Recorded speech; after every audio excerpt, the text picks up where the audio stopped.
You didn't get a raise this year, but your rent went up anyway. And the strange part? So did your neighbors. The building across the street, the one 3 blocks over. Same week, same direction, same kind of increase. No new amenities, no explanation, just a number. Non-negotiable.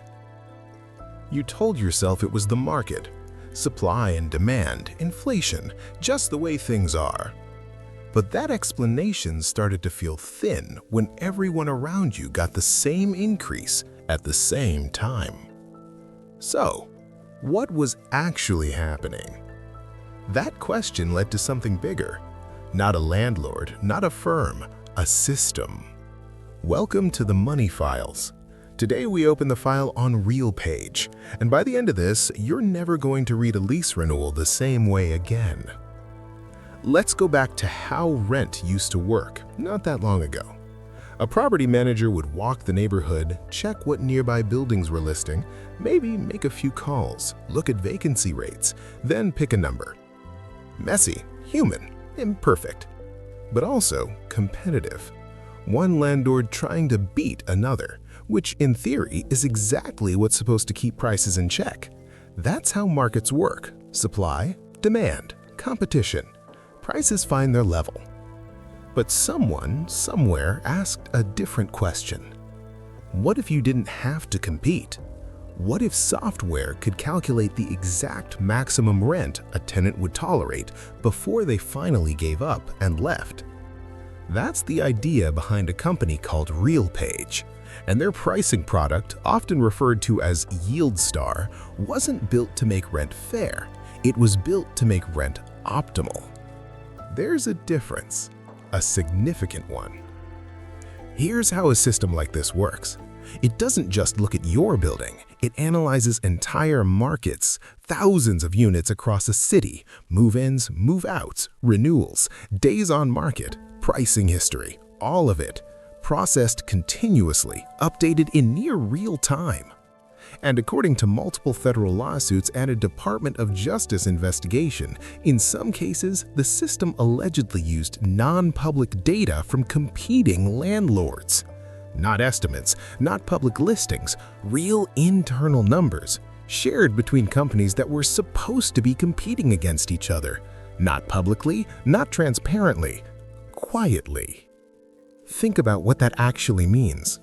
Your landlord's pricing decision might not have been made by your landlord. It might have been a recommendation generated by a system that already knew what every other landlord in your city was planning to charge before they charged it. Not negotiated, calculated, not chosen, generated, not personal, optimized. Now pause there for a second, because this is the part that tends to make people uncomfortable.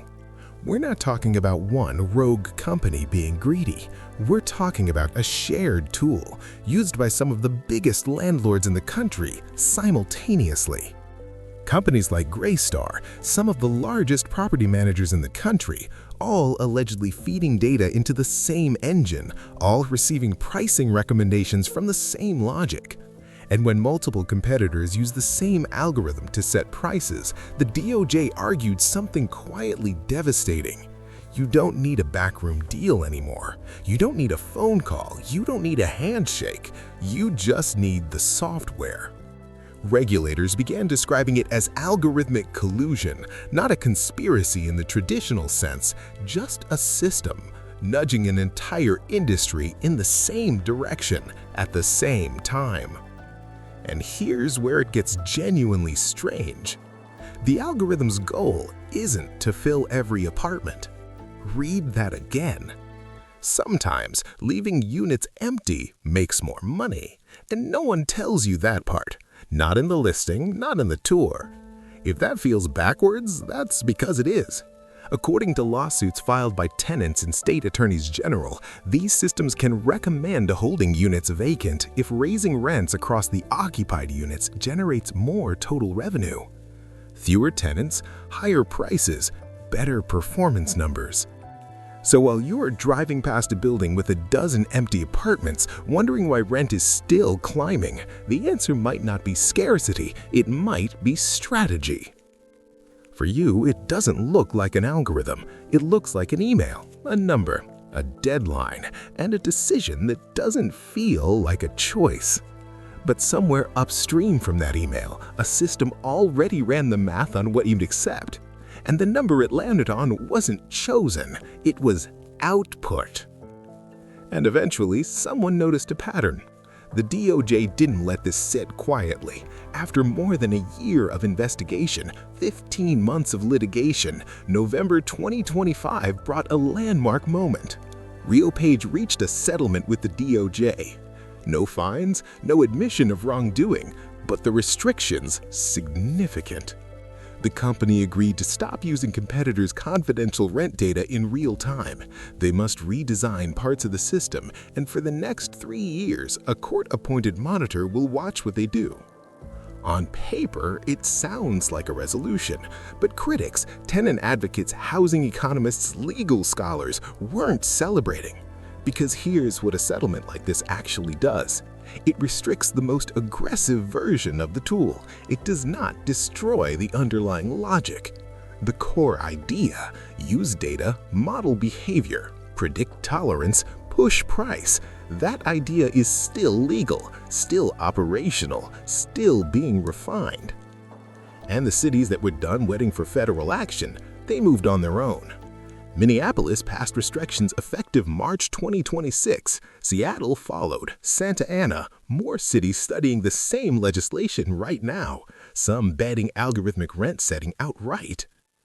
But here's the uncomfortable reality those bans can't fully address. The data these systems collected over years still exists. The behavioral patterns they mapped across millions of leases still understood. The companies that built their entire pricing philosophy around this model still operating.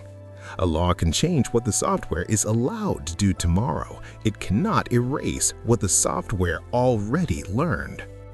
And that's the part that doesn't sit right. Because even in a world where the most aggressive version of these tools is restricted, the thinking behind them is now deeply embedded in how large-scale landlords approach pricing. Which brings this back to you. Right now, your building, your lease. There is no public database telling you whether your property management company used RealPage, no notification requirement, no disclosure on your lease, no asterisk anywhere. But there are patterns worth noticing.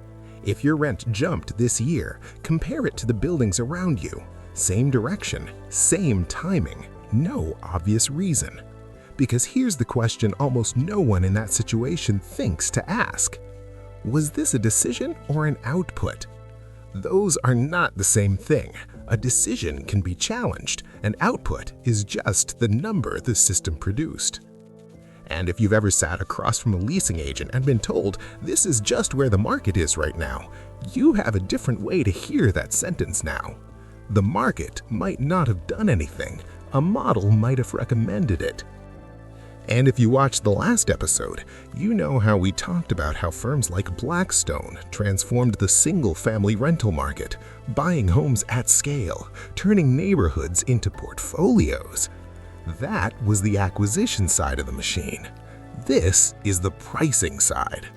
Because it's not enough to own thousands of units, you need a system to tell you what to charge for every single one, in every city at every moment, with the precision of software and the reach of an institution.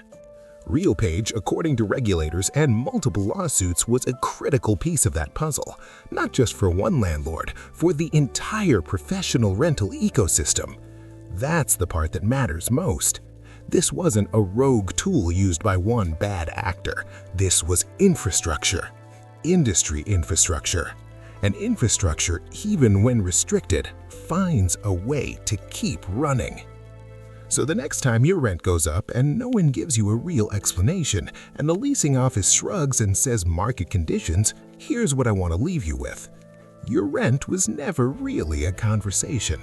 It was a calculation, and you were never negotiating. You were just deciding whether to accept the number or leave, and the system already knew what you'd do before you did. This is the money files. The file stays open.